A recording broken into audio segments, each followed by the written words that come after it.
दोस्तों सब्सक्राइब करें मेरे इस YouTube चैनल को और दबाएं इस बेल आइकन को ताकि जब भी मैं नया वीडियो अपलोड करूं तो उसका नोटिफिकेशन आप तक पहुंच जाए। हेलो दोस्तों, आज के इस वीडियो में हम मज़दूरों की दुर्दशा पर निबंध करने जा रहे हैं। वर्तमान स्थिति में मज़दूरों की क्या स्थिति है, क्या समस्याएं हैं, उनकी क्या दुर्दशा है, उसके ऊपर हम आज निबंध करेंगे। मजदूर हमारे समाज का वह तबका है जिस पर समस्त आर्थिक उन्नति टिकी है, यानी वह तबका है जिसके ऊपर समस्त आर्थिक उन्नति टिकी है। वह मानवीय श्रम का सबसे आदर्श उदाहरण है। मानव द्वारा किया गया श्रम का उसका क्या है कि आदर्श उदाहरण है। उद्योग, कृषि, व्यापार, भवन निर्माण, पुल एवं सड़कों का निर्माण आदि समस्त क्रियाकलापों में मजदूरों का श्रम का योगदान महत्वपूर्ण होता है। यानी इन सभी कार्यों में मजदूरों का जो योगदान है वो बहुत ही महत्वपूर्ण होता है। मजदूर अपना श्रम बेचता है, बदले में वह दैनिक मजदूरी के आधार पर होता है। यानी दैनिक मजदूरी प्राप्त करता है, उसका जीवन यापन दैनिक मजदूरी के आधार पर होता है। यानी मजदूरी करता है और बदले में वो पैसे कमाता है, अपनी मजदूरी प्राप्त करता है। भारत में असंगठित मजदूरों की न केवल मजदूरी कम होती है अपितु उन्हें किसी भी प्रकार की सामाजिक सुरक्षा भी प्राप्त नहीं होती। यह भारतीय मजदूरों की बात की जा रही है कि उनकी स्थिति है वो खराब है एक प्रकार से, और उनकी सुरक्षा भी प्राप्त नहीं होती, कुछ भी सामाजिक सुरक्षा। संगठित क्षेत्र के मजदूरों की स्थिति कुछ अच्छी होती है। यानी जो संगठित क्षेत्र के मजदूर हैं, संगठित मजदूर होते हैं, उनकी जो स्थिति है वो अच्छी है। उन्हें मासिक वेतन, महंगाई भत्ता, पेंशन एवं अन्य सुविधाएं प्राप्त होती है। उनके काम करने की दशाएं बेहतर होती है। कार्य के दौरान मृत्यु होने पर उन्हें विभाग की ओर से सुरक्षा प्रदान की जाती है ताकि उसका परिवार बेसहारा न हो। लेकिन जो असंगठित मजदूर हैं उनके लिए ऐसी सुविधाएं, ऐसे वेतन भत्ते प्राप्त नहीं होते हैं, उनको नहीं मिलते हैं।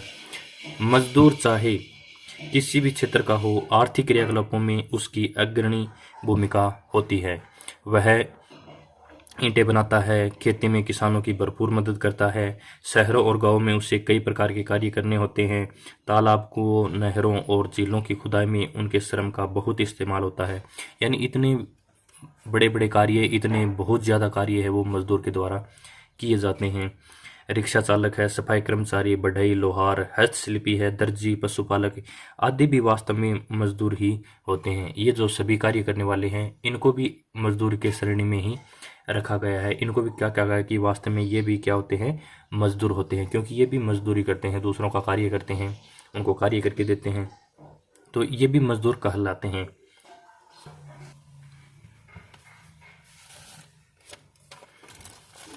यदि मजदूरों की अब की स्थिति देखें तो उनकी हालात में सुधार होता दिखाई देता है। यानी वर्तमान की स्थिति देखें तो उनकी हालात में सुधार होता दिखाई देता है।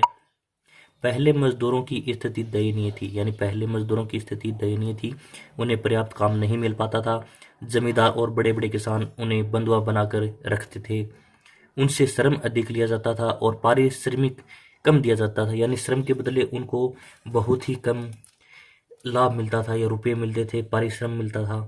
अब बंधुआ मजदूरी की प्रथा समाप्त कर दी गई है। सरकार की ओर से उन्हें न्यूनतम मजदूरी की घोषणा की जाती है जिनसे समय समय पर सुधार किया जाता है।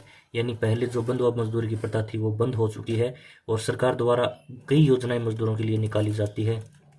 भारतीय संविधान में श्रमिकों की सहूलियत के लिए कुछ ऐसे प्रावधान रखे गए हैं जिनका लाभ उन्हें मिला है। यानी संविधान के अंदर भी उनकी ऐसी ऐसी व्यवस्था कर दी गई है, ऐसे ऐसे लाभ उनको दिए गए हैं जो उनको लाभ मिला है। श्रमिकों के लिए किए जाने वाले काम के घंटे निर्धारित किए गए हैं। यानी पहले तो मजदूर द्वारा कितना भी घंटे काम करवा लिया जाता था, लेकिन अब जैसे कि 8 घंटे निर्धारित कर दिए गए हैं। उनमें अतिरिक्त श्रम लेने पर अतिरिक्त भुगतान भी करना पड़ता है। श्रम से संबंधित मामलों के निपटारे के लिए श्रम न्यायालय खोले गए हैं। यानी श्रम से संबंधित जितने मामले हैं उनके लिए श्रम न्यायालय खोले गए हैं। बच्चों से कम काम लेने की प्रथा कानूनी तौर पर समाप्त कर दी गई है। यानी बच्चों के द्वारा जो 18 से 14 वर्ष की उम्र के बच्चे थे उनसे कार्य करवाया जाता था, तो उनकी जो प्रथा है उसको भी बंद कर दिया गया है। उनके लिए भी सरकार ने कानून बना दिया गया है। श्रम संगठनों को अपने हित के लिए आंदोलन चलाने का अधिकार प्रदान किया गया है। यानी जो श्रम संगठन है वो अपने लाभ प्राप्त करने के लिए क्या कर सकता है, आंदोलन कर सकता है। ऐसे प्रावधान या अधिकार उनको दिए गए हैं। मजदूरों के श्रम का सम्मान होना चाहिए, उनकी दशा में सुधार की प्रक्रिया तेज की जानी चाहिए, ऐसी व्यवस्था की जानी चाहिए कि उन्हें 12 महीने पर्याप्त काम मिले। यानी हम इसके निष्कर्ष की बात करें तो ये बातें उसके अंदर हम लिख सकते हैं। राष्ट्र के प्रगति के महत्वपूर्ण भूमिका निभाने वालों को प्रगति के लाभों से वंचित नहीं किया जाना चाहिए। इन सब के बावजूद श्रमिकों के कल्याण की दिशा में बहुत कुछ करने की आवश्यकता और भी है। तो दोस्तों, आज हम मजदूरों की जो समस्याएं हैं, उनकी स्थिति है, उनके ऊपर आज हमने चर्चा की। ये निबंध लिखा है।